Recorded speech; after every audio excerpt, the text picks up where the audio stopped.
Viens no viņiem ir atrāvies, skatīsimies.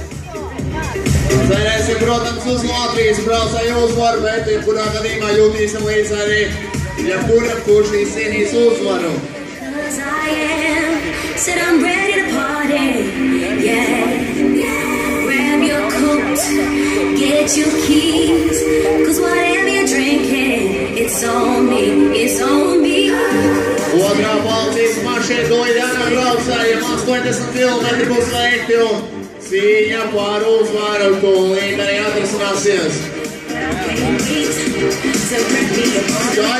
Skaļi atbalstam mūsējos Latvijas skumši zilajā formā Lietuvietis.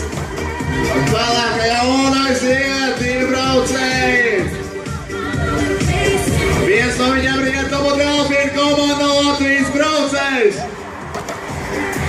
Aplausi ātrākajiem braucējiem Rīgā.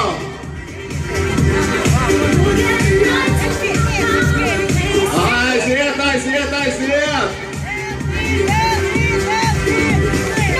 Aiziet Latvija pret Lietuvu! Aiziet! Un lietuvietis Pauļijus Šiškevičus!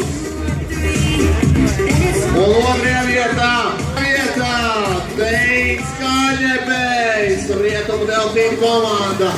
Aplausi! Sveicam ar cīņu par 4. vietu. Andris Smīnovs 4. Kalns Eisaks 5. un 6. vietā. Emīls Liepiņš ir ātrākais grupas finišā, bet uzvarētājs Pauļijus Šiškevičus. Finišā arī Oskars Mušnieks, sportlēta komanda.